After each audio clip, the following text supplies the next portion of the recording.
how you doing today? I'm so glad that you could stop by, join us, watching, listening. I'm Carla Collins, your emotional support cougar.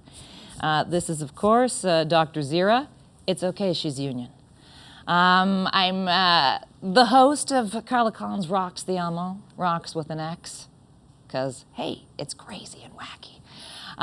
Very special show today, excited about it. Probably gonna dabble talking about working out. Now, prior to the pandemic, I was working out like a Spartan. My thighs could crush your dreams because I was back in LA teaching like 8 classes a week at Gold's Gym. So I'm very grateful to all the instructors who are teaching online because I don't have the patience to teach online. And, I gotta admit, sometimes I half-ass it.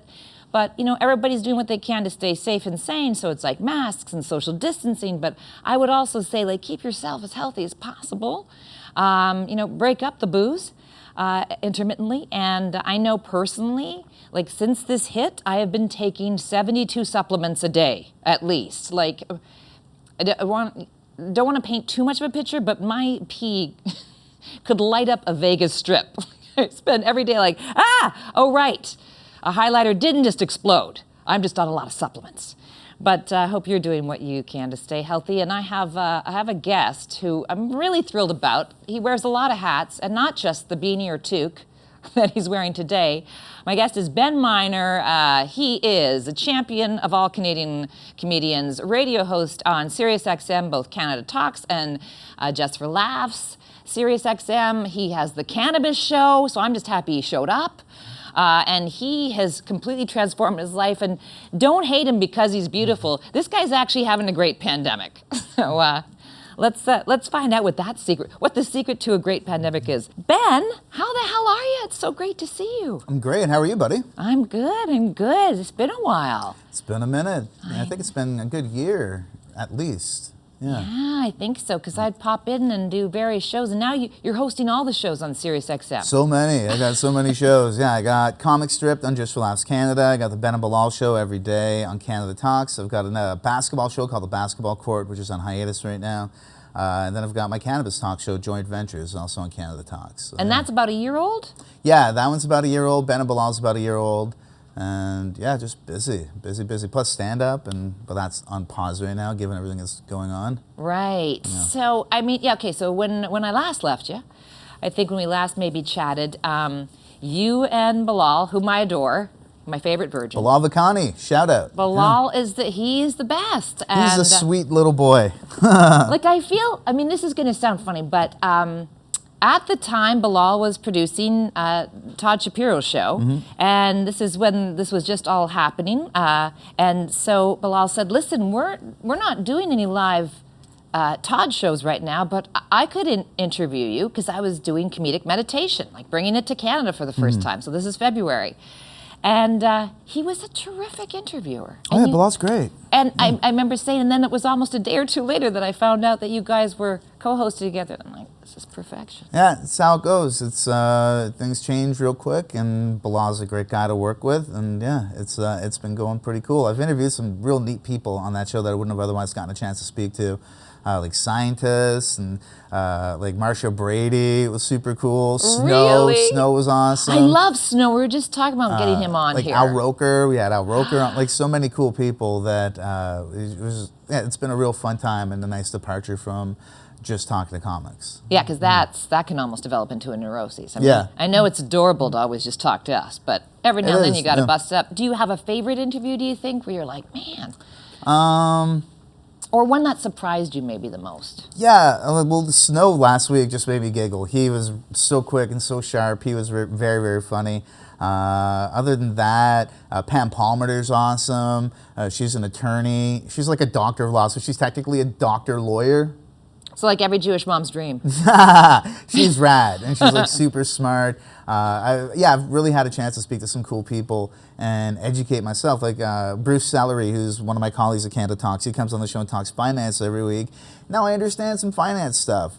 So you playing the market, Ben? What are you doing? Oh, no, not yet, but I would like to do something. I'm 40 now. I feel like I should have some investments. I've got an RRSP, but I don't quite know what that is. And like, You're I know just, I you're put just money saying in that it. you'll make it to the party? Yeah, I know. like I put money in it, but I don't know what I'm doing. It's like whatever, but I'd like to like be an active participant in some kind of like small investment at some point. Well, yeah, because I think, not unlike Barbie, I'm not great at math, but I believe the RSP, ideally you want to wait till you're retired, right, before you dip into it. Yeah, or blow it on whatever, hair transplants, something like Absolutely. that. Well, you're looking at the wrong gal. I would bring you down a very wrong road, I'm sure. There you But go. immediate gratification. The cannabis show, obviously, speaking of stocks, this is going to be my segue, because I know that blew up for anybody who invested, right? That was like the new thing a lot of few companies years ago. did. A lot of companies doing it. I didn't, so have you always, I know nothing about drugs. So have you always smoked the pot? Yeah, I've been a pothead for a long time. I'm not much into booze. I'm not really a drinker.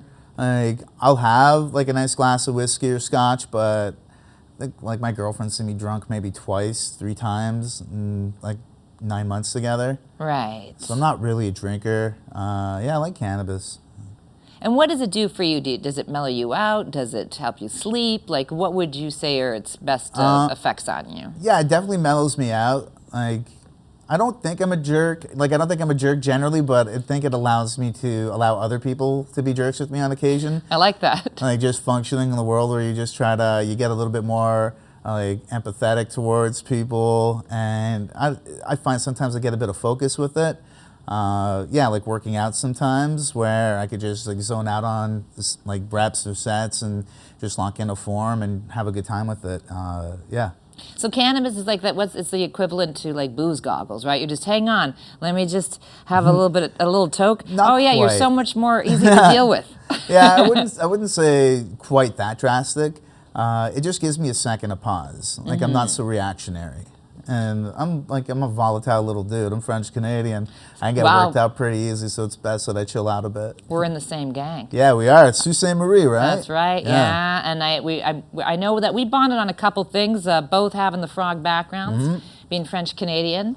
So just fighting a lot. Yeah. Just fighting a lot. And we're both very close to our moms. Yeah, absolutely. Who were like kind of single moms in their own right, like who were amazing and are amazing, strong women. But I guess I'm going to go right to the money shot. One of the reasons I really wanted to have you on this show is because I'm going to guess now, was it about 2 years ago? August 2018. Yeah, so pretty close. Yeah, so about 2.5 years ago, you really radically changed your life. It did. And I want to know what led up to that, because I think, you're a great, people see you and they're like, oh, that's amazing, but what are the steps? Like, especially people in this pandemic, everyone's been gaining weight or they feel sedentary. What made you decide, I'm getting in shape? So I've always been big, big. And when I was about 21, 22, I think I peaked at around 320. And then at 23, I lost a bunch of weight. I dropped down to, I'd say, about 180, 190, but I did it real quick, and my body went into a bit of shock, and I had to get my gallbladder taken out. Oh, God. And that meant I couldn't work out for a few months before the surgery. I couldn't work out for a few months after the surgery, and then I fell out of it. And I ended up putting a bit of weight back on, not as much, but I probably got back up to about 240, 250. And I just kept wanting to lose weight and get fit. And I would try things. I wasn't really gaining anything. I wasn't educated on what I needed to do, because the difference between working out at 23 and working out at 38 is your body is going to react a lot quicker when you're 23 with a lot less focus. Sure. So this time around, I remember I did a really cool show for some buddies of mine at the Gladstone, and they had a really good photographer come out. And the pictures come out from the gig. I'm looking through. I'm like, whoa, Jay looks great. Look at Aton. Man, Keith looks awesome. And it gets to me. I'm like, holy shit, what's wrong with the camera?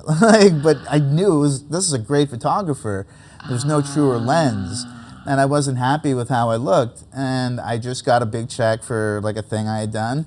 And it was so funny. I remember thinking to myself, I'm just going to get a trainer. I don't know what I'm doing. I'm just going to get a trainer. And then I think it was that week, some random account likes one of my posts that has nothing to do with fitness, and it's a trainer who's new to Toronto and looking for clients. Well, sometimes the universe delivers. So I hired him, and my assessment was August 28th. My first workout was September 3rd. And then 7 workouts in, 3 weeks later, I was down to shirt size. And did that give you the impetus, like Yeah. the encouragement? Because Well, the hardest thing, as you know, is starting. Well, it's just it. But when you're a big fat guy like I was, like your body wants to get rid of the weight. So when you lock into it and you start eating well, and you got to educate yourself because everybody's got, like there's different body types. And I'm the type of body that can put fat on easy. But I found out I'm also the type of body that can put muscle on quickly. It's just that you got to be very conscious of what you eat.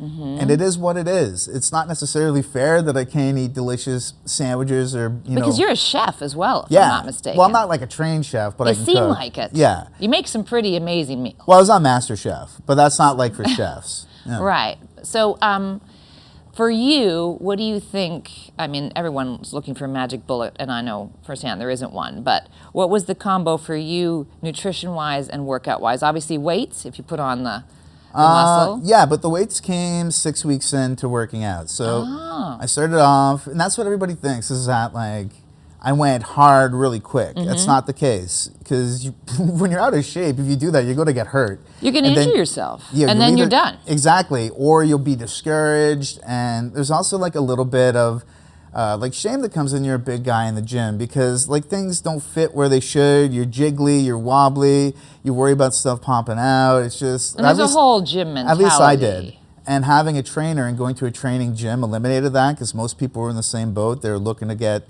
in shape. There was nobody aside from the trainers that was like super fit. So I felt really good about it. And it was 1 day a week, 3 days a week, Monday, Wednesday, Friday, 1 hour sessions. And it was all body weight based on, focus on mobility, flexibility, core, and all that stuff. 6 weeks in, we add weights, but then I started missing all the body weight stuff. So I signed up to another gym and I added that on my off days. And at that point I was doing 6 days a week and it just kept flying off me. And like I started like noticing like veins in my arms and like stuff that was really cool how quickly it happened. And I just kept on my food and I just kept training and training and training. And then I added an extra hour on my alternate days from the trainer. So then I was doing 1 hour, 2 hours, 1 hour, 2 hours. Now you went full on. Yeah, eventually. By December, January that year, I was doing 2 to 3 hours a day, 6 days a week. Oh my God, like J-Lo.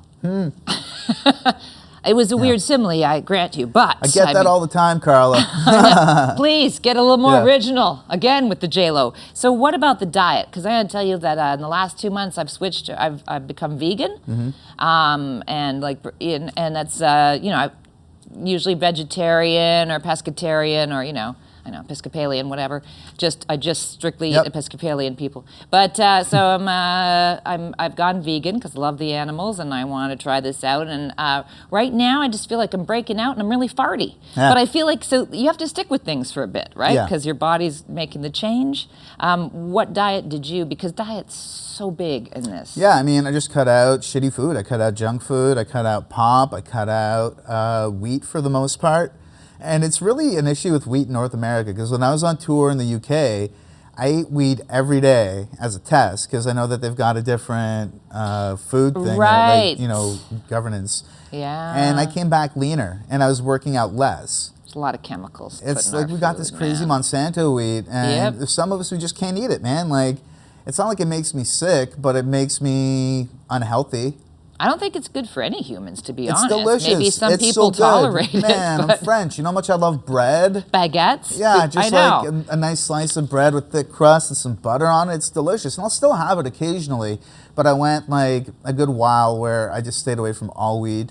But I hit a point eventually. I was like, man, why are you working out 2-3 hours a day if you don't have like a sandwich sometimes? Well, a treat. You gotta have a treat. Like I just had a muffin over there, and I have worked out for like over 2 hours this morning. So I'm like, fuck it, just have a muffin. You gotta have a balance, right? But I've watched it online, and I even said to you, hey, you think you'll ever teach? Because I know for me that was a whole new game. Yeah. Like teaching was just, and by the way, because I was just a fellow gym member, the front row bitches were like not having it. They're just like, I've never had to prove myself more in my life. They're like, no, you're one of us. What are you teaching for all of a sudden? But it really brought my workout game up because then you're preparing a class and you're talking through it. Well, it's like when I work out with buddies that I know are fit, and that's one of my favorite things to do, like pre-COVID. And like, you know, we all have these friends who we measure ourselves against in terms of like fitness when you're at the gym. So I'd always invite my fittest buddies to come work out with me so I could see where I'm at. Sure. And it was just so much fun, and I'd see them tap. Like, it was really cool. Not every one of them, but like a few times where I was like, right on. Yeah. That's cool. Well, you Like, want to elevate yourself, right? You got to always play with the better tennis player, my mom used to say. yeah, I guess. It's nuts right now. Like, I'm 40 years old, and at my biggest, I was a 46-inch waist. I'm wearing, these are 28s. Like, everything is small. And I got stubby little arms. I need my shirts to be small. Otherwise, my sleeves go I'm down to loving the here. shirt you're wearing here. I can see you. the gun show. You know, I'm a big fan of the guns. Yeah. And you're all stylish. So, I mean, I've seen it from afar because we're FB buddies. But outside of the physical transformation, which is obvious, and you're going to be able to have better clothes or, you know, and feel... How has it changed your life? Because from what I'm seeing from afar, it changed your life completely. Absolutely. Yeah, like everything from a mental health standpoint, overall energy. Like, if I had a lousy day that was really stressful, I go to the gym and I just hit the treadmill for like an hour or two. And it's just whatever. It's hard to be angry when you're pooped, you know? Too exhausted to Yeah, be, when to, you're to just rage. like, when you've drained yourself of every bit of energy, and then you can't be angry because you've got that endorphin rush going through you. And it's like, I do a lot of writing when I'm zoned out, doing that type of stuff, or maybe thinking, maybe a combination of both. But yeah, it's a very singular like goal that you could hone in on and just clear your mind of any kind of real independent thought for however long you want to do it. It's almost like meditation, I guess. Well, it is. It is a moving meditation. I tell people all the time when I was, you know, especially after my mom died, I was hitting like 3 classes a day, just like you're saying. And which I don't know if that was the healthiest, but it was better than heroin. Absolutely. Because I was spiraling. And so I thought, at least I come out of this grief with a better ass. I mean, not to be that deep. But so I was noticing, you know, then the pandemic hits. And I think you might have an unusual love story. Yeah, it's nuts. If you care to elaborate, Mr. Miner. Yeah, I met my girlfriend right before the pandemic on Tinder, if you could believe No that. way, you swiped right. Yeah. And you got Mrs. Right. Yeah, it was crazy. We met on Tinder right before the pandemic, and we were chatting. Then everything got locked down, and we did like a social distance date, which wound up lasting like 3 days. That's pretty tantric. Yeah, so it wasn't And quite also longer than social my first distancing. marriage. But yeah, in April 17th, I guess, was our first date. And now we're living together. And but you yeah. guys moved in. You're like, hey, we're quarantined together. And I'm like, well, this could go either way. Because that has tested the could've. most enduring relationships, Ben. No, I know. And That it's was like, a risk, bro. In regular years, I'd say like we're a few years in. Yeah, you're in dog pandemic years. time. You're in dog Absolutely. years for sure. No, she's like a puzzle piece. It's like somebody made her for me. She's an arts therapist. She used to be a personal trainer. She used to be an actor. She's like getting back into that as well. So, and she's both age and height appropriate. She's 36, 5'3". Like, a lot of checks there, Carla. A lot of the boxes were checked. And she's nice. beautiful. She's a stunner. Yeah. She's just gorgeous. Yeah, it's awesome. Like, I'm thankful for her low standards. I don't think she has low standards because I mean, again, and you know, I'm gonna move into this. I know that you had an exchange. It was a different kind of exchange student. You had an exchange with Raw Dog and Canada's JFL. Yeah. Canlefs, where I know you play me and a lot of other comedians. We're all very grateful, particularly this year, that you're spitting us. But then you got us exposure in the States. So tell us about that. Yeah, it's just a new thing we're trying out. It's a co-production between Just Relax Canada, Channel 168, and Raw Dog. I think it's Channel 99, I think it's 99 on both platforms. And that's like the biggest comedy channel on satellite. And it's pretty cool that they're giving me an hour to do a Paul Ovcharsky from Raw Dog. And we're co-curating hour-long specials all week. And it's going to be awesome, man, playing the best of Canada and America. And hopefully it'll lead to more down the road. So it's pretty cool to be able to do it. That's amazing. So with the comedy, I mean, just before we were rolling here, I said, you must know like every comedian in Canada. What's that like? Who's going to be your best man? Oh, easy, John Steinberg. I know. You love him. Yeah, You're yeah. always giving John love. Yeah, no, John Steinberg is my my non-DNA brother. Yeah. There's a few other contenders too. My buddy Andre and my buddy Maddie Bellin are three people that, if I can have three best men, it would be all them. But the idea of thinking of my buddy John Steinberg having to wear like a fancy suit and give a speech. I was going to say, I really want to hear his giggle. speech. I want to just virtually be there. Yeah, like it would be hilarious, but it would also be so awkward. And all my family would just be like, who's this guy? Is he stoned? Yeah, he's super stoned. Because he's like Stephen Wright put in the dryer. Oh yeah, no, John Steinberg is, I think, the most unheralded comic in Canada. I think he's super funny. He's incredibly well written. Yeah, he's awesome. So what else? Because I always ask everybody what their chuckle is. Like, what else makes you laugh? Because I'm wondering, do you almost get not immune, but you're hearing all these. Like, does it make you love comedy more, or you're like, oh my God, I just want to see a good procedural drama? Like, I don't like watching stand-up specials on my own time. Because it's work, right? Yeah, unless it's like somebody I've always loved, like Norm or Chappelle, or somebody I've seen. Chappelle's the GOAT. There's always exceptions. There's other people that I like too, but or a friend or something like that. But oh man, it's what I do every single day, and it's what I do at night when I'm going out and performing. And it's important to like put some buffers between my life and comedy at times. Like you mentioned, you got to separate church and state, right? Yeah, and like you mentioned, like the channel playing comics, and it's a hugely important thing. But I also get comics like, because I know everyone, because I'm a guy on the circuit. It's not like I'm an exec or anything. So you're accessible. I'm very accessible. So I get text messages, phone calls, Facebook, emails, DMs on all platforms at all times on every day. And like I gotta tell people sometimes, dude, it's Saturday. You can't possibly expect me to be working right now, because they'll be persistent. They'll hit me on all platforms, then they'll text me, and eventually gotta be like, hey man, I'd go fucking nuts if I had to work 24/7, right? Can you imagine that? We're comics, we're hungry. Like, for the record, I've only sexted you twice. No, I don't think I bother you too much. No, it's usually for a reason. Those are appreciated. Well, yeah, I had no idea. I think one time you posted, you're like, everybody, come on. Yeah. Take a step back. Yeah, and I remember that weekend I was camping with Jen, and I was posting pictures of us camping. And then, like, as I'm posting, like, right after I posted pictures, it's as though people are like, oh, he's online right now, messaging me about their album. I'm like, I'm fucking camping. Can I not camp right now? And I appreciate everybody wants their stuff played.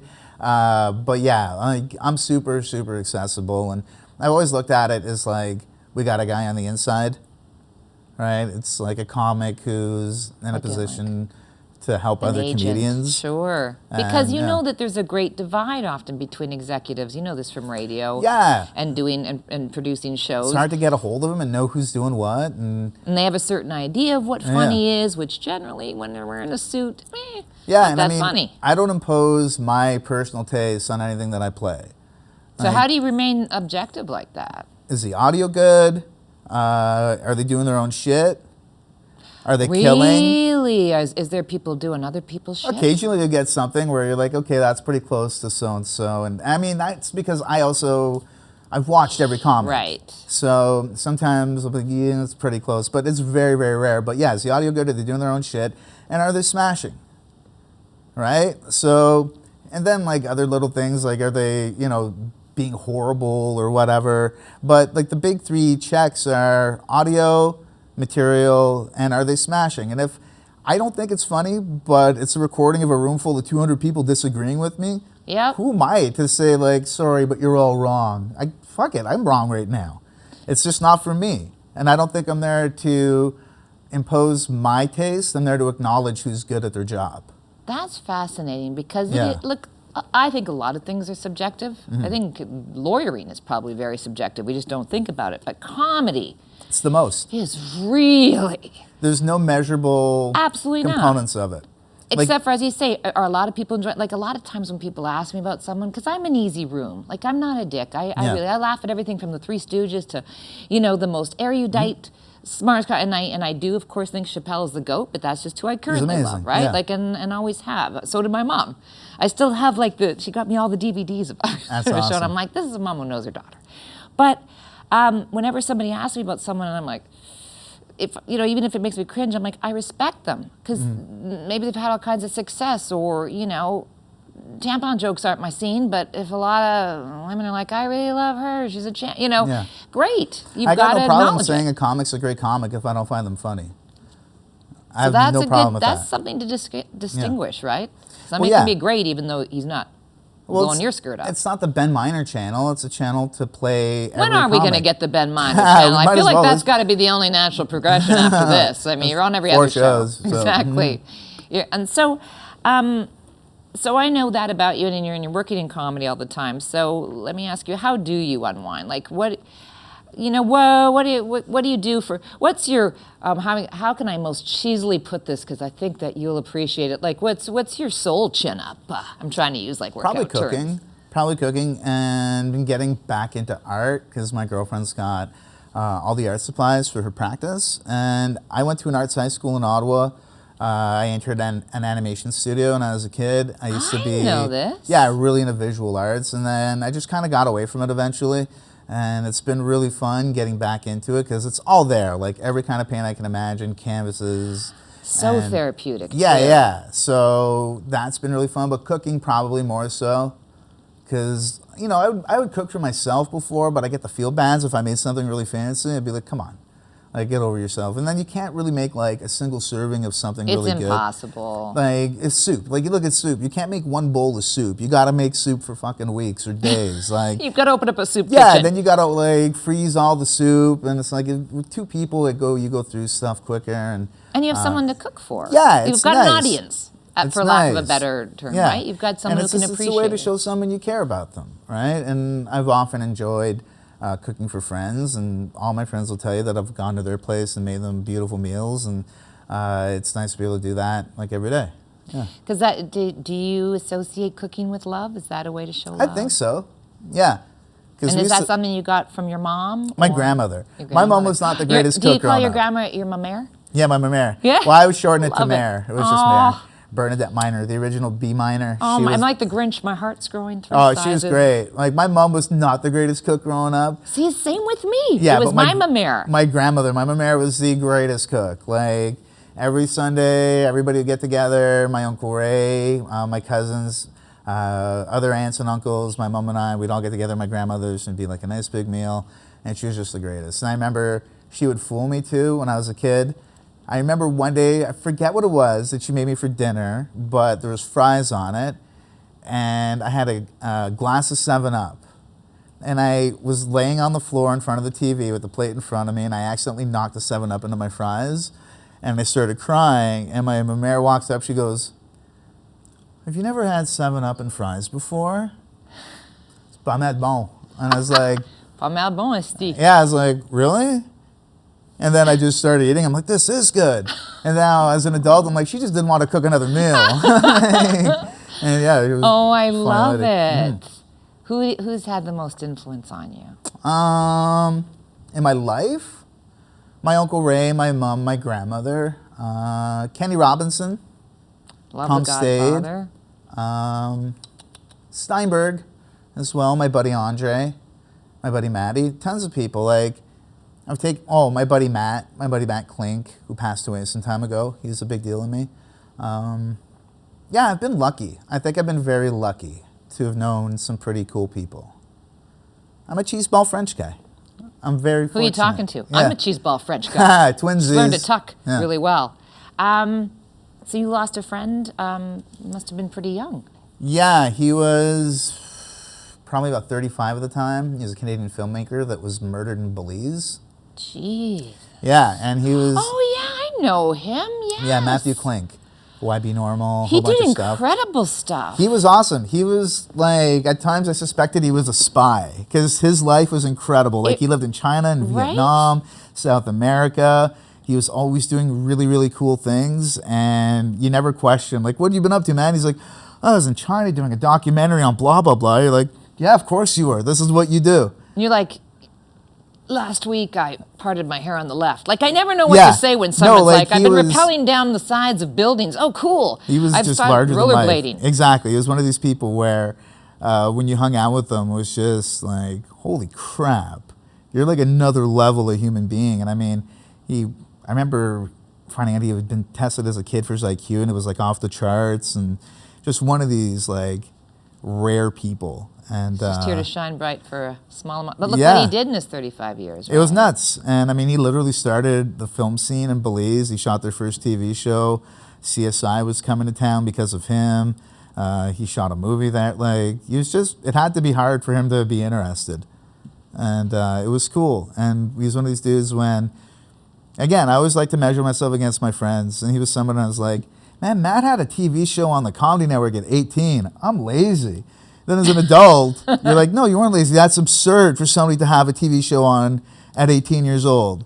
But it's great to be able to have these people to push yourself against and to like set a level for you. And then, and we're all on a different, I mean, not to say, I mean, I don't want to throw up in my mouth and say we're all on a different journey. Yeah. But if you take that example, Ben, you know, he had to hit it at 18 because his was a little bit more concentrated, right? Yeah. That's where some of us, like I assume I'd be captain of the, you know, lawn dart association or something. I'd be like 95, but telling everybody I'm 85. What's up? You know, to get the younger guys who are only 70. I think I'm going to be an old man one day. I think I'll be a cool old man. Well, that's why I wanted to lose weight too. I was getting older, and I told myself I didn't want to turn 40 and still be fat, and I crushed it.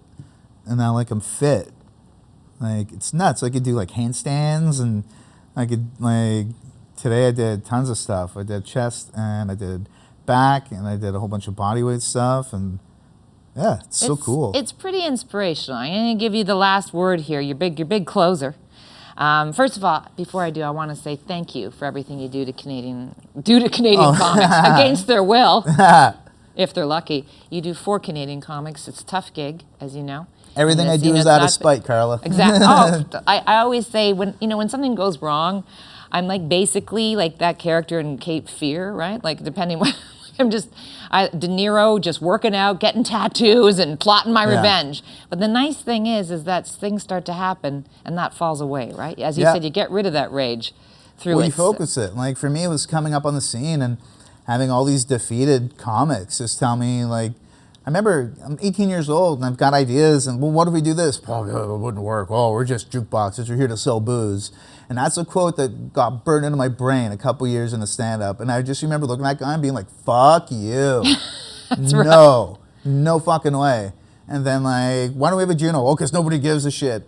Shut up. And then like me, Mark Ford, and Graham Clark get the Juno to come back. So like, I joke when I say everything is out of spite, but a lot of it is driven by people who told me that it's shit because it's shit, and that's just how it is. And accept it, right? Don't make waves. And there's like that no Canadian star system, and we hear the same mantras, which are bullshit over and over again. But you know that kind of thing can either fuel you or it can take you down, right? Well, yeah. And I mean, it's also, if you're telling yourself this every day, then you're convincing yourself of it. You're praying for what you don't want. And it's like the same thing with being fat versus being fit. It's consistent behavior going one way or the other. You don't get fat by occasionally eating like shit and occasionally not working out. You get fat by consistently eating poorly, by consistently not being physically active, and you get fit by consistently eating better and by consistently being active. There's no between. Well, just like relationships. Yeah. All of life is consistent. Well, relationships, like the one I'm in now, it's the easiest I've ever been. Like, it doesn't feel like work, right? So, I don't know. Like, hopefully it keeps feeling that way. I don't see why it won't. My money's on it. It's pretty cool. Yeah, I'm a lucky duck. I think what I will take away from this, outside of my mare, because that always like, is when you said it's like she's a piece of a puzzle that was made for me. Yeah, no, for real. I think everybody wants to hear that from someone in their life. That's a beautiful thing. You think she'll gush when she sees this? I hope so. Make her gush. Nice. Yeah, I think that really is like, and really, because I've, not a lot of things, as you said, when somebody said we're jukebox, that tattooed you, Oh, that pissed me off so much. Yeah. The piece of the puzzle is my tattoo that I take away. Yeah, may you find your puzzle piece. Yes, somehow. Look, I have several puzzle pieces right now. Nice. And you're jamming them in like you did as a kid. Yeah. Look, the puzzle's done. Really? Because there's a palm tree coming out of a hippo's ass. That's just how it is in Belize. Exactly. So I'm just going to sign off by saying, okay, somebody's listening or watching right now, and they're like, okay, that's fine. But I'm like, they've got like a bowl on their tummy, while they're eating it. What's the one thing, like, how do they start? Just give them that one. To get fit? Or just like that, how do you just make that shift a little bit? You just do it. You commit to it. Like, give yourself a short period of time. I tell everybody who asks me, I say, give yourself 3 weeks, because that was all it took for me to turn into like working out every day, dude, almost. 21 days. If you give yourself 21 days and 7 workouts and just watch your food, and if you're a dude like me, you're probably the same body type as me. You probably shouldn't be eating wheat. You probably should be doing intermittent fasting. Don't eat late. These are all things you should be doing. But you don't know yet because you don't know your body type, and you think that you're stuck being that shape because it's just how it is. 3 days a week, 1 hour at a time, body weight, mobility, light cardio. Nothing to kill yourself, but also don't go lazy on it. Like, go hard, work up a sweat, give yourself a day off in between, and just watch your food. Don't eat wheat, don't drink pop, don't eat shit for 3 weeks. Work out 3 days a week for an hour at a time, and if you don't go down a shirt size and you're a big fat dude like I was, you're not doing what I said, because there's no way you don't lose weight. I feel like I need to you as a trainer. Well, like this was that he just went total sergeant in the military. Listen, I'll tell you, there's only steers and queers. Like I was like, he's doing like one of the famous scenes from Officer and a Gentleman right now, man. and I love it. I think I cracked the code for fat dudes. Like I want to write a book on it. This should be your book. I was just gonna say. Yeah, I want to write a book on it, and like, it's what it is, man. Like when you're a big fat dude, your legs are so strong. And your legs are your biggest like fat burner too. So when you do like all these body weight squats and shit, it's just doing wonders for you, and they're easy because your legs are so strong. And like you play to your strength. You don't do the shit that's going to make you sad. Do the stuff that's going to get you to the point where you can do the shit that makes you sad. And man, you got strong legs. My trainer, when we were doing leg press like a few weeks in, he's like, holy shit, how much are you doing this? I'm like, buddy, I've been squatting 200 pounds every time I get up off a chair most of my life. Like, I'll tell you what I can squat. This. It's all good. Awesome. Yeah. You're amazing, Van. You're amazing. This has just been a total, I know this is like, and now it's Sunday, we're still talking, we're raising money for the kids. I don't know what kids, Absolutely. See, that's better Donate than, now. See, I just go by the France diet where it's just like rage, nicotine, and caffeine. And just every now and then, just a little toot of cocaine. That is Victoria's Secret. It's cocaine. So great, say hi to your mom. Yes, of absolutely. course, and to Jen, tell her I look forward to meeting her. Absolutely, you'll have to come over for dinner. Absolutely, yeah. Well, right, because I don't want to do the virtual dinners. That's bullshit. No, That's not at all gratifying. I'll even make some vegan stuff for you. Yeah. I would love that. Yeah. Thank you. That's Thanks all good. I got you, buddy. Man, you the man. Nice. Congratulations. Thanks. Now go work out. What are you still doing listening to us? Done. Go squat. Okay, well, if you hear somebody licking their chops, it's Cadbury in the background. That's how beautiful my next guest is. And as you can see, we're doing some of our interviews now from the funny farm because of the total shutdown, but it's still Carla Collins rocks the Elmo, and all about fitness, both mental and physical today. And I'm so excited to introduce my next guest. Okay, where do I start? She has been dancing since she was 2 years old, tap, ballet, jazz, musical theater, hip hop, and hula. Pretty sure she's our first hula dancer on Carla Collins Rocks the Elmo. And then she's, you know how I always tell you I'm a child star so I can try and fudge my age? Paige actually was a child star. She's appeared in numerous commercials on ABC's The Middle and Shameless. She was also a stand-up comedian. And then I met her at a world famous club in Venice. I'm going to say it, Gold's Gym. And she became like the fitness and dance instructor in Los Angeles, basically. And I attended her classes. I was one of her disciples because I'm fond of saying that Paige Diaz has the charisma of a young cult leader, and she truly does. She is also one of the best choreographers in the biz. She choreographs some celebrities on Carpool Karaoke and also Post Malone's Celebrity World Pong League. I think I got that right. That's a hell of an intro. Look how stunning you are. Hi, Paige. Carla, it's so nice to see you. I don't even know what to say after all of that. Well, it's just hashtag truth. It's your bio. It's your bio, doll. You don't even have to fake yours like mine, where I'm like, I've adopted some orphans and taught them to dance. So you are coming to us today from Los Angeles. From Los Angeles, yes, at our unoccupied studio It's our empty studio. Yes, so I'll give some history to people who may not be aware of you. A couple years ago, you and your 3 older sisters, the Diaz Divas, as I call them, you all quit all of your respective jobs, and you kind of quit the whole acting and comedy industry, and you started Diaz Studio of Dance in Culver City. And then this happened.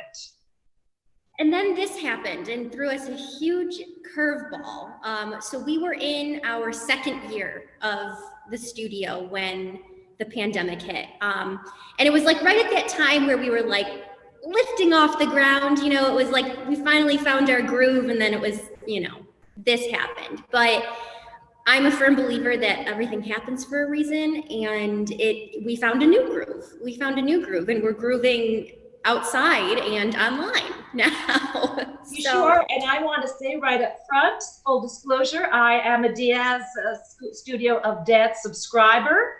Thank you, and Carla. it's one of my best investments. For $20 a month, I get to dance with you girls.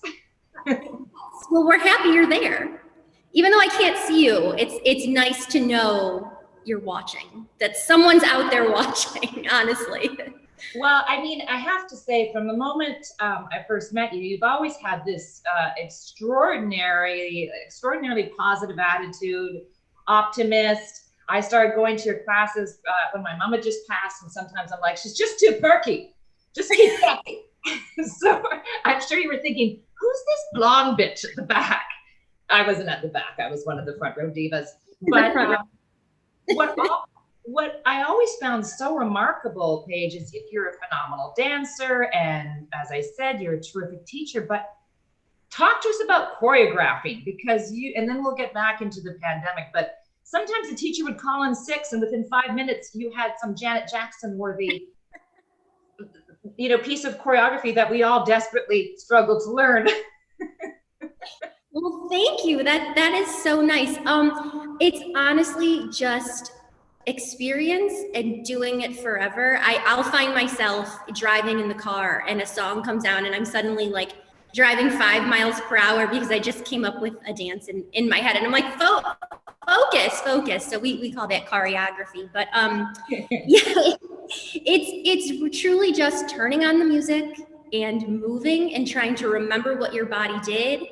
And then, of course, depending on what you're choreographing for, fine tuning it. You know, if it's for a class, fine tune it so that the masses can learn it. If it's for a television show, fix it so the camera can find the right angle. But yeah, it's just really just doing it. I remember you'd say that you and your sister Kira, whom I adore, you'd say, okay, we came up with this on Saturday night, y'all. And she'd be, we have lives.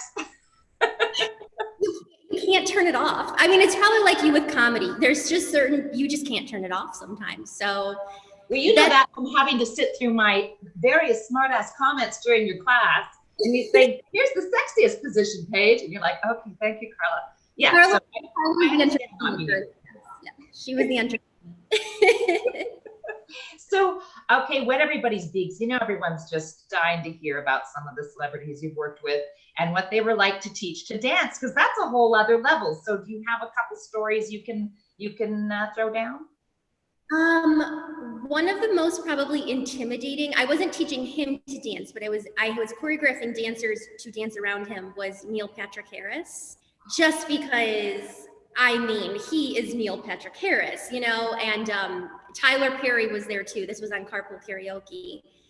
And so I was just so nervous, and it was like a Broadway. I'm like, this is his thing. He is the Broadway guy. Like, what is happening? But he could not have been nicer. And Tyler Perry was like, that was amazing. So I was like, okay, I think I did it. So that was also one of those moments where you choreograph it, you get to set, and the director's like, by the way, we need the dancers to hold these props, which happens all the time. And I'm like, that's something I would have liked to have known a week ago, but you always make it work. Has there been any of the celebs that you've worked with who surprised you because they were kind of natural, and they're probably, oh, I can't do this, and then all of a sudden they're doing the worm or something? I won't say it was a huge surprise, but I worked with the Deschanel sisters, Zoe and Emily, and I knew they were musical, but I didn't know what they could handle. And they've got some of the best jazz squares in town, let me tell you. Jelly. Oh my, so they're adorable and beautiful, and they have some of the best jazz squares. They just busted them out like nobody's business. Yeah. And I remember the producer was like, I don't know if you should throw anything that big at them. And I was like, just let me try. And they, yeah. Also, I recently worked with Post Malone, and My next question. I'm just like the biggest Post Malone fan. So I just spent the whole day like sweating and just like with butterflies in my stomach, and he could not have been sweeter and nicer and so down to earth. And he smells amazing. So Oh, that's always so important. You know, I love that. Like when someone smells like sunshine and daffodils, so he's the biggest star on the planet, or arguably one of the biggest ones, because basically he and Drake are on every song, right? Like if there's a song, it's Post Malone or Drake. yes. And you took a good hit off of them. I like that. What was the most awkward, or let's say most challenging celeb you've had to choreograph? That was maybe really funny. Okay, I won't say it was challenging, but I did a bit with LeBron James, and So he's like what, 6'9" or something? so tall. He's so tall.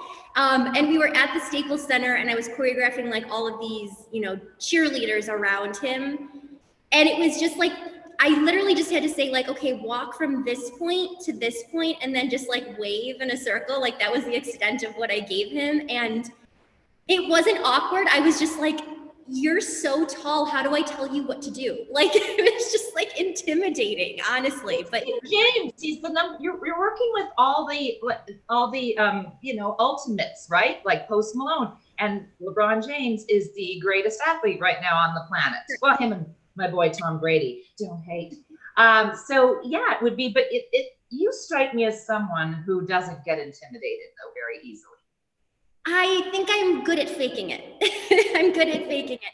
There are moments definitely where I'm like, oh my, like that's the Property Brothers. Did you teach the Property Brothers? Sweetie, that's what I call my breasts. Tell us about, because they're Canadian and there's lots of Canadians watching. So tell us about the Property Brothers dancing twins. So they were on the same episode with the Deschanel sisters, which was where he met Zoe, and they're dating now. So I got to see them meet, which was cool. Oh, wow. They are, as expected, so full of personality, just like undeniable charisma, and watching them work together was so cool for me because I work with my sisters. So seeing like siblings just work together, there's just like that unspoken bond where you know what they're thinking, what they're about to say, and it just flows so well. But they were just so hilarious and so game for anything. Like they didn't care. Yes. I love that. Well, yeah, because now as twins, did you have them do the mirror thing, or did they? Like I always think twins have superpowers, right? They just did they each like just do the foxtrot all of a sudden in perfect sequence? So it was a crazy episode where they were dressed as the Deschanel sisters. So they were in like dresses and wigs. Wow. It was fun to watch them turn back into like little boys, because there was a moment where it was like I was telling Jonathan to do something and Drew was like, no, Jonathan, you're doing it wrong. Like, it was just fun to like watch them like be little boys again together. And it was just so cute. I loved it. That is amazing. I can't believe, I feel like this is the scoop of the centuries. It's the Property Brothers in drag learning to dance. It was on Carla. Yeah. I think for a lot of us, for myself, for example, your dance studio or taking any of your classes, of course, does absolutely bring back childhood memories, because like you, I started dancing at 2.5. Not well like you, but I still danced. And of course, the ballet, which I don't like, I'm probably best at ballet and bar. I love hip hop, but like LeBron James, I'm a bit tall. So it's like a giraffe that's newborn. trying to roll, and you look like one of those easer breezers, and people start to sell used cars behind me. But I mean, do you find with a lot of your students that it just sparks that childhood? Like, we still need that right now. It's so fun to watch, especially here at the studio when we were open. It's fun to watch people discover dance again, or discover dance for the first time. I mean, we have clients, one of our most dear clients, Jessica, she always said she wanted to dance growing up. She wanted to be in dance class and she just never was. And then she came to the studio, and since she's been in several dance recitals, and you should, like, her technique now is incredible. So watching someone like her get to live out this childhood dream is like, Right. oh, I could work with all the celebrities in the world. That's what I do it for. Those are those moments that, like, this is why I'm doing this. So. Well, that, and to watch you with young children is a delight, you and your sisters, because now when they're in their late 30s, like myself, when they grow up, they'll remember the Diaz sisters. You've imprinted and tattooed their childhoods with their first recitals and tutu. That's so sweet. Thank you. I mean, every time I hear someone call me Miss Paige, like a little voice, Miss Paige, I'm like, I'm Miss Paige? That's me? Like, it's so, not to make it about me, but it's so sweet. It's about you right now, huh? I just think how, like, I had a Miss Denise and a Miss Ann. Those were my dance teachers, and now I'm their Miss Paige, and I know that dance will follow them through their life, whether you pursue it professionally or not. If you grow up dancing, I mean, look at you. You dance, and you still dance now. It's a form of exercise. It teaches you confidence. No matter what you do in life, dancing will follow you in some way. It absolutely does. Well, I mean, and look at this body, please. Also, I became an instructor 2 years ago. I know. Because I think of the same thing from Sault Ste. Marie, Ontario, Canada, the Helen Sargent School of Dance when I was a kid. And here's why, and this is what I wanted to get into with you today, because this show we're just trying to uplift people and get everybody through the night. But I've often said that it is physically impossible to be in a bad mood when you're either A, eating pancakes, or B, dancing. Like, you can't. And if you are in a bad mood, dancing has kept me from prison. You know that. Like, I was going to sometimes 3 or 4 classes a day when I was going through deep grief.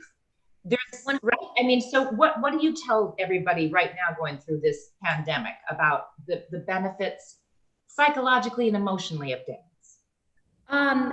It makes everything better. I mean, I do this for a living, so it's like I have to do it every day. And I'm a human. I have bad days, and I still have to show up to work. And every single time I leave going, was that big of a problem? Was that big of an issue? It's therapy. I mean, it truly is my therapy. You're expressing your emotions with your body. You're telling a story. You're, releasing those endorphins, and it makes everything better. Even if you think you're not a good dancer, just do it. Just do it and stumble along, and I promise you will feel incredible. Yes. It's so true. And also, I mean, we really can dance like no one's watching right now, because no one's around. No one's watching. There's not the whole, I mean, because I find this with even my comedic meditation, people are more apt to do it online because there's not a group of people watching you, or as we always joked in dance class, watching in the mirror. And because, we always say, don't worry, no one's looking at you. They're looking at themselves. 100%. We actually have written on the wall here in the studio, dance like everyone's watching. And our slogan here is building confidence through dance. And that's exactly what we tell everyone here at the studio. We're in LA, and there are so many competitive professional dance studios in the area. And we wanted to be, no disrespect to those places because they are legendary, but we wanted to be the opposite of that. We wanted to be the place where you can come and dance and not feel judged or like you're not good enough to be in the front row. I mean, we would go as far as during classes, we always rotate lines. So Yeah. no one ever feels like they're in the front row and you're in the back row. Like, you have to leave your ego at the door here. It's about just feeling confident and like you're a good dancer, even if deep down you think you're not. Like, anyone can do it. They can. And you also have this uncanny ability. I always thought you were on the latest song or the next big song, like a tattoo on an NBA player. You were always on it. Like a mustache on a porn star. I'd hear it in your classes first before Sirius XM. It was wild. I don't know if this is just a gift of yours, and as you know, I was like, what's that song? And then I requested 1,000 times, like Party Animal. Which I still to this day put on the playlist for you, just FYI. It comes with the territory, you know, you want to get that song before everyone hears it. So secretly, every time they hear it, they think of you. I can't hear Kendrick Lamar without thinking. I called the last show, Be Humble, Sit Down. And I'm like, hi, Paige. Yes. And also it's like, you just have to keep it fun. And people like hearing the same songs, but I get bored. And so I'm constantly just every day searching for new music and just keeping it fun and interesting. So yeah, I'll be your DJ anytime. I know you could be the house DJ. You could also offer that as part of your online. Now, obviously you've had the chance to work with some extraordinary people. Do you have a dream person you'd love to either dance with, choreograph, or work with, Cal? Okay, I'm gonna be totally honest with you. At the beginning of this year, I said to my sisters, I want to work with Post Malone this year. And then I did. So now I'm like, I don't know. I did it. If we're talking How many you haven't worked with yet? Okay, if we're talking pop culture wise, I would say J Balvin. Love. But if we're talking like legends, oh my goodness. That is so tough. I don't know. I mean, obviously like a Liza Minnelli or Bernadette Peters. I'm a Broadway girl at heart, so. By the way, Bernadette Peters, so Gay Fiance and I have been watching The Good Fight. We're just going through binge watching shows that we never saw when we had lives. And Bernadette Peters, who is now 73, is on that show. And she is, I mean, when I say looks in her 40s or 50s, beyond stunning. And I was like, dance, dance. And she's vegetarian. But I was like, these dancers just keep going on. It reminds me of the Saturday Night Live episode where it's like Liza Minnelli turns off a light and she choreographed. I want you to choreograph that. You can use Liza Minnelli walks her dog. And what's it like working with your 3 beautiful siblings? First off, I feel so lucky that I get along with my sisters well enough to work together, because I know that is a rare case. It's one thing to be friends, it's another to be business partners and to see each other every single day. So I feel so lucky. And I could not imagine owning a business or doing this with anyone else, because there's trust, there's respect, and there's just so much history where, you can get in the teeniest, tiniest fights. And then, 3 seconds later, it's like, what movie do you want to watch on Saturday night? You know what I mean? So it's like, you just know they're always going to have your back no matter what. I feel so lucky. And you're all extra. I mean, I said to your mom, like, she's obviously phenomenal, because these 4 beautiful, fabulous ladies, I adore you all, have nicknames for all of you, which was fun for them. And I think I've told you that one of my dreams is to work with my younger brother. We love writing comedy together. He's in New Zealand, so I get it, but it is a whole other level when you're colleagues. Yes, it's a total, and we kind of had this like understanding from the beginning. When we're at work, we're coworkers. When we're off the clock, we can be sisters again. And of course it, blurs together sometimes, but for the most part, we're really good at like, we're at work, let's keep it together and professional. And then it's like, okay, let's go take our lunch break. And then we stay on the phone together and talk about, you know, what Instagram video we saw that day. So it's, yeah, there's just that mutual understanding. I need people watching this right now on my YouTube channel to know that Youre is genuine and this is for real, because it's almost like you're like my brother, a Disney character when someone is this, but you're 100% the real deal. I'm going to touch upon something, sweetie, that I hope you don't mind, because you've been very vocal through this pandemic. We follow each other on socials, and whether it's been like, hey, we're still paying rent and we're shut down, or having, but I know that this, COVID is very personal to you, because for everybody saying, I don't know anyone, or I don't know if this is real, you lost your beloved grandma to this early on.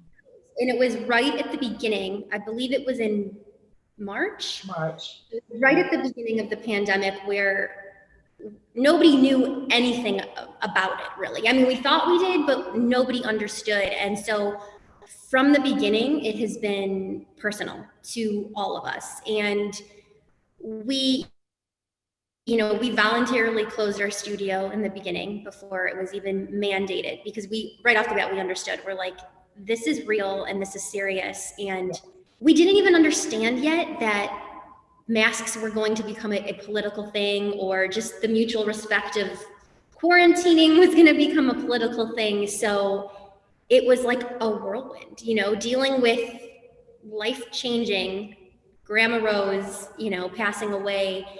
And my mom, who it was her mother, back in Chicago, completely by herself while all of this is happening. And I think that was the hardest thing, was not being able to just hop on a plane and go be with my mom during it. You know, it's like, yes, I lost my grandmother, but she lost her mom. Right, and you couldn't be there for her.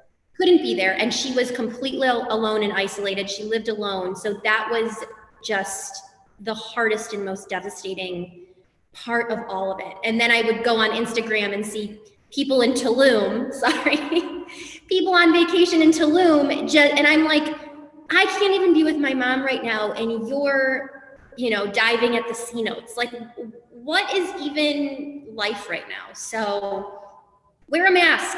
That's it. It's simple. Yes, for Grandma Rose, who is my mom's namesake. So, so I'm very, very sorry for your loss. But sometimes, and you know, I don't want to touch on anything that would make you sad, sweetie. But sometimes I think it's important to put a face and a real story to this.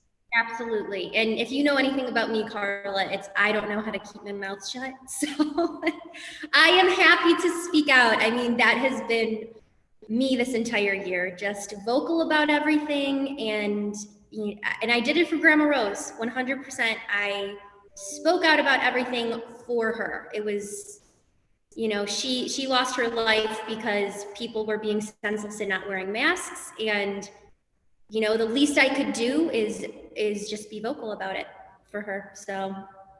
Well, I know she's proud of you being such a warrior. That I know for sure. So we'll all hail Grandma Rose, and lives on, of course, in you, your sisters, and your beautiful mama.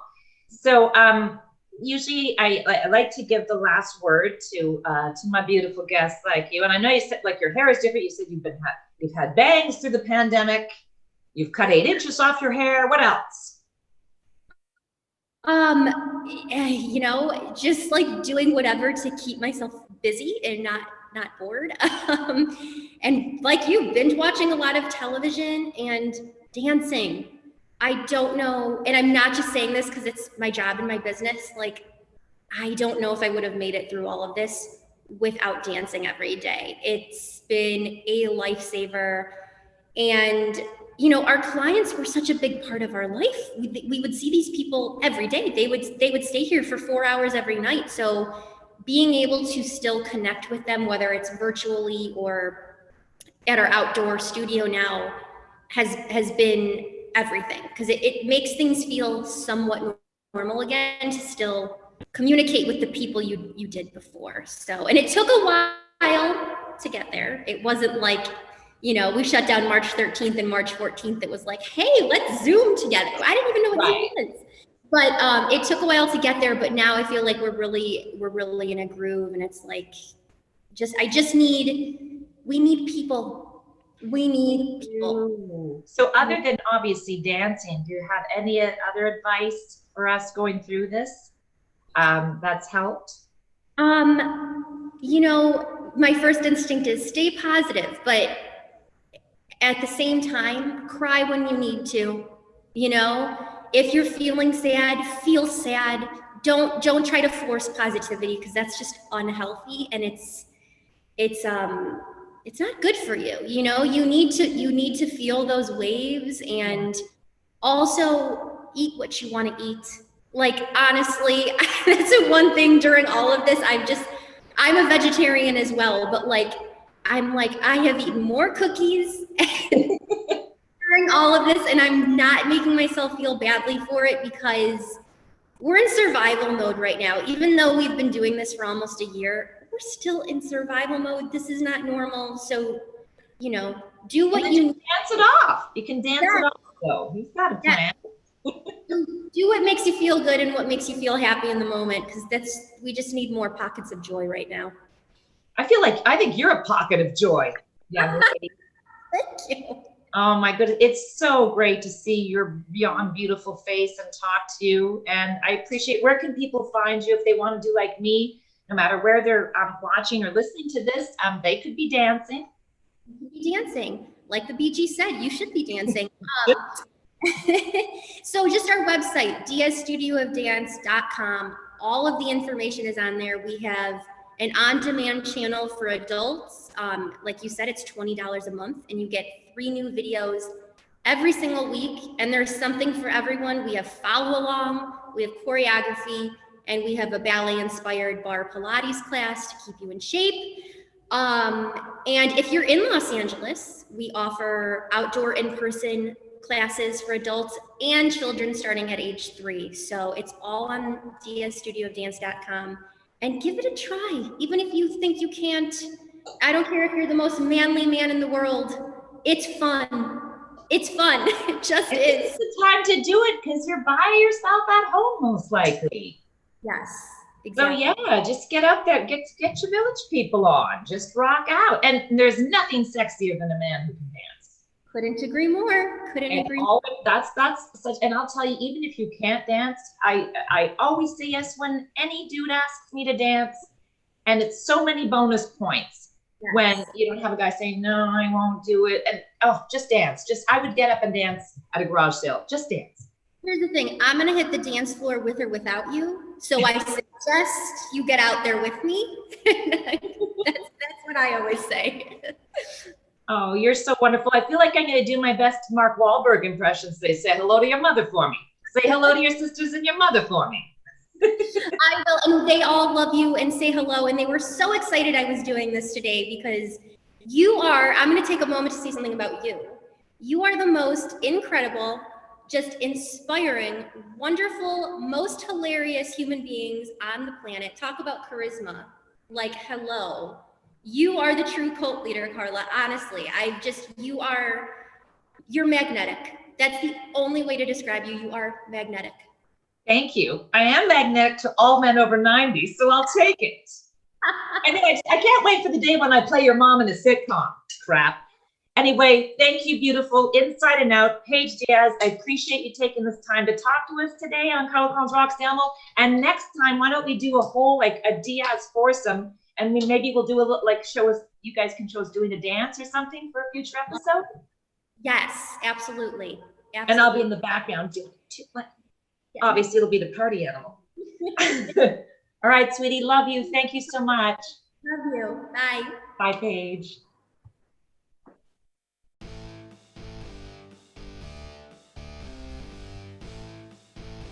All right, well, I want to give out a big honking thank you to my wonderful guests, Ben Miner from Sirius XM, and the comedian extraordinaire, and he is a giant champion of Canadian comics. And I also want to thank beautiful Paige Diaz from Diaz Studio of Dance, both for joining us. So are you ready to get your fitness on? Look at that. Look at my gun show. Don't be intimidated. Thank you both, fabulous guests, and we got to keep moving during the pandemic. As I said, I'm quite certain it's kept me out of jail. I would like to dedicate this show to something very near and dear to our hearts here at the Funny Farm. 2 weeks ago, we lost our king here at the Funny Farm. We suffered a heartbreaking loss because my gay fiance and this show's producer, Michael Stewart Webb, lost his Great Dane of 12 years. You know him and love him, Duke.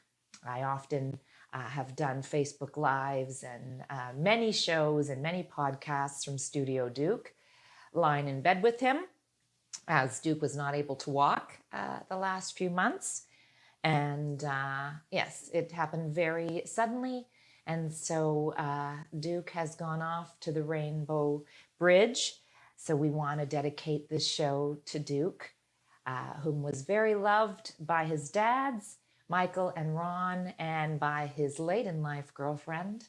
My very first night here on the Funny Farm, Duke, he was sitting up and he put both his arms around me and drew me close to him, which of course completely just made my heart swell 3 times its size. And so I got the very extreme privilege of hanging out with him every day since that first night. So that's been months. And we also had the privilege of being with Duke when he passed. So my quotes this week, one is by W. Bruce Cameron, who says, "You can usually tell that a man is good if his dog loves him." So I can tell you very much that Michael Stewart Webb is one of the best men I've ever met, and that he cared for Duke around the clock. The other quote is by Milan Kundera, "Dogs are a link to paradise," and they sure are. So R.I.P. Duke, and because I'm welling up right now, for the guy, I'll end with a quote by Carla Collins. "I love dogs more than people. Sure, I have to clean up after them, but they'll never shit all over my dreams." That way we're crying and laughing. So we love you, Duke, and thanks for everything you brought to our lives. One great thing about this shutdown and pandemic is we get to spend a lot of time with our dogs. So give your dog a big hug. Thanks for watching.